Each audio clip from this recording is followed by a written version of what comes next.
जय गुरु जी, शुक्राना गुरु जी। ओम नमः शिवाय। शिव जी सदा सहाय। ओम नमः शिवाय। गुरु जी सदा सहाय। संगत जी, आज ये मेरा सुबह का ही एक सत्संग है। संगत जी, मेरी मेड को के बच्चों को, दोनों बच्चों को टाइफाइड हो गया है और हम आपस में बात ही कर रहे थे कि उसने बोला, भाभी मेरे दोनों बच्चों को इकट्ठे टाइफाइड हो गया और मेरे पास तो इतने पैसे भी नहीं हैं, बहुत मुश्किल हो रही है। वो मुझे अपने दिल का हाल बता रही थी।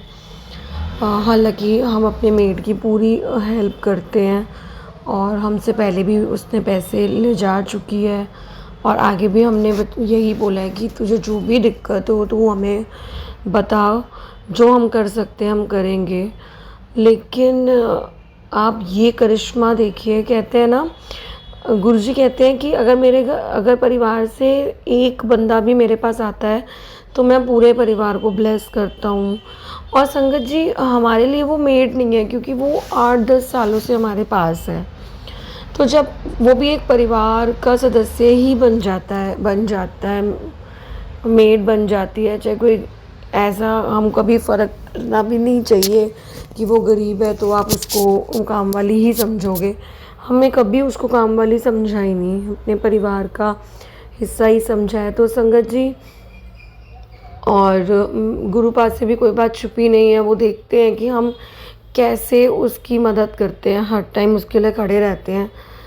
तो जैसे कहते हैं ना कि अगर एक बंदा भी परिवार का आ जाए तो दूर दूर तक उनके नोन रिलेटिव्स भी ब्लेस हो जाते हैं। तो आज जब वो मुझे अपने दिल का हाल बता रही थी संगत जी, तो मैंने एक सत्संग चलाया। तो आधा सत्संग में तो वो लेडी अपने वो संगत जो हैं, आंटी अपनी हस्बैंड का बता रही थी कि उनको तीसरा भी हार्ट अटैक आया, तो भी गुरुजी ने, बहुत गुरुजी की मेहर थी।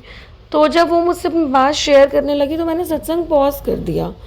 जैसे ही संगत जी मैंने ऑन किया दोबारा सुनने के लिए, अभी तो वो अपनी बात कंप्लीट करके वो बैठी ही हुई थी, इतने में उस लेडी ने बोला कि मेरे बच्चों को टाइफाइड हुआ था और उस टाइम मेरी कंडीशन इतनी बुरी थी, क्योंकि मेरे हस्बैंड बेड पे थे, कि मैं अपने बच्चों की दवाई के लिए भी मोहताज हो गई थी सबकी।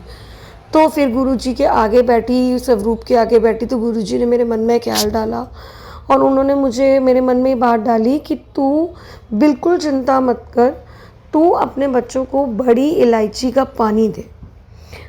और संगत जी, उन्होंने बताया कि मेरे बेटे ने 4-5 दिन पिया और वो बिल्कुल फिट एंड फाइन, ठीक ठाक हो गया।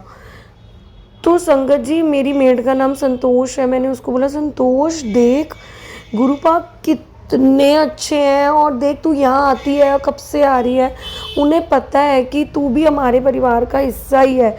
और वो देख, सुन रहे हैं तेरी परेशानी कि तेरे दोनों बच्चों को हो चुका है, टाइफाइड हुआ है।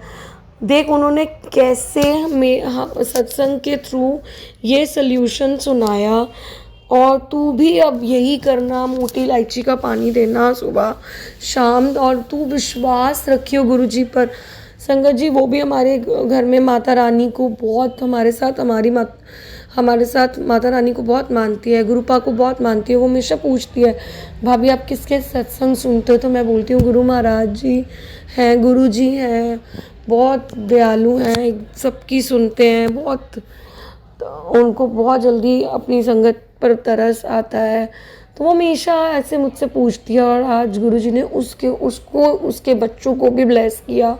अभी तो रास्ता दिखाया कि तेरे बच्चे कैसे ठीक हो सकते हैं। संगत जी, मुझे पूरा विश्वास है कि 3-4 दिन बाद वो खुद बोलेगी, भाभी मेरे बच्चे उसी इलायची के पानी से ही ठीक हुए हैं। उसको मैंने ये भी बोला कि दवाई बिल्कुल मत छोड़ना, क्योंकि गुरुपा हमेशा ये कहते हैं कि डॉक्टर की दवाई नहीं छोड़नी, मेरे उपाय भी करो, मेरी कृपा हमेशा तुम्हारे साथ, तुम्हारे ऊपर बरसती रहेगी, लेकिन तुम डॉक्टर की दवाई मत छोड़ना। बहुत शुक्राना गुरुपा। कहाँ वो लेडी। और संगत जी, आज वो आ भी नहीं रही थी, मैं उसको घर से लेके आई कि तू चल तो सही, कुछ खा पी लेगी, या तो तू ऐसे पड़ी हुई है उदास उदास, तू बिल्कुल चिंता मत करो। देखो, ऐसे लगा कि बस वो इस मैसेज को सुनने के लिए ही हमारे पास आज आई थी। बहुत शुक्राना गुरु पाक, बहुत शुक्राना। जय गुरु जी, शुक्राना गुरु जी।